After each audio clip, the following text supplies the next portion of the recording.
এখন merit of galvanometer এক্সপেরিমেন্টটা করব। আমাদের এই এক্সপেরিমেন্টের জন্য ফিগার হচ্ছে এটা। এই ফিগারের ক্ষেত্রে আমরা সবসময় ব্যাটারি থেকে কানেকশন শুরু করে দুইটা প্রান্ত আসবে কোথায়, কমিউটেটরে। তাহলে আমরা এখানে ব্যাটারি থেকে দুইটা প্রান্ত, কমিউটেটরের দুই প্রান্তে আসলো। এখন কমিউটেটরের দুই প্রান্ত যাবে, একটা যাবে রোধ আরে, আরেকটা যাবে শান্তে। ঠিক আছে, এদিকে দেখি আমরা একটু। এই যে কমিউটেটর থেকে একটা রোধে আরে গেছে, একটা শান্টে গেছে। দেন আর থেকে একটা যাবে শান্টে। এই যে আর থেকে আমাদের একটা গেল কোথায়, শান্টে। দেন শান থেকে দুটোই যাবে কি বলিস্টিক গ্যালভানোমিটারে। এই শান থেকে দুইটাই আমাদের বলিস্টিক গ্যালভানোমিটারে গেল। কানেকশন যখন আমাদের কমপ্লিট হবে তখন আমরা স্কেলের দিকে আসবো। স্কেলে এখন দেখা যাচ্ছে যে আলোর বিন্দুটা আমাদের জিরোতে নাই, জিরোর চেয়ে একটু বামে আছে। আমরা জিরোতে নেওয়ার জন্য স্কেলটাকে সরাবো, স্কেলটাকে সরাই আলোর বিন্দুটা জিরোতে আনবো।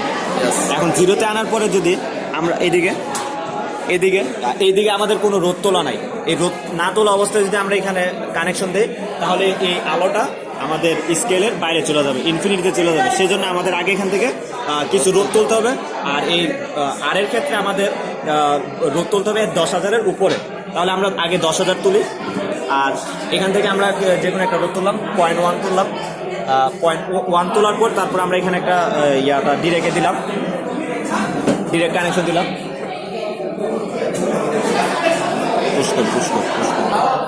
যখন আমরা 10,000 এবং 0.1 তোলার পরে আমরা এখানে কানেকশন ডিরেক্টে দিলাম। ডিরেক্টে দেওয়ার পরে আমাদের এখানে আলোর বিন্দুটা আস্তে আস্তে স্কেলের ডান দিকে সরতে থাকলো। এই বিন্দুটা শেষ পর্যন্ত যেই পয়েন্টে যে থামবে আমরা সেই মানটা এখানে কাউন্ট করব। সাপোজ আমরা দেখতেছি এখানে পয়েন্টটা 12তে আসে,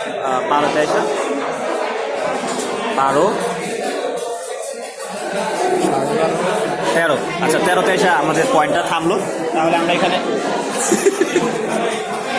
তাহলে আমরা এখানে যখন 10,000 উঠাইছিলাম, এখানে 0.1 তুলছিলাম। তাহলে এখানে আমাদের মান আলোর বিন্দুটা এসে 12.5 থামছে। তাহলে আমরা এখানে 12.5 লিখবো।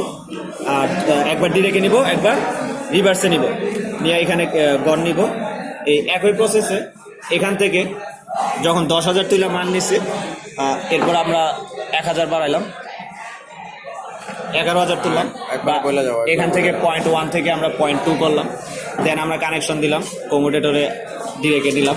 তারপরে দেখলাম আবার দ্বিতীয়বার কোথায় আলোর বিন্দুটা কততে আসলো। এভাবে আমরা 5-6টা মান নিব, প্রত্যেকটা মানই ডিরেক্ট এবং রিভার্সে নিব, নিয়ে এইভাবে আমরা আমাদের এক্সপেরিমেন্টটা ক্যালকুলেশন করে কমপ্লিট করব।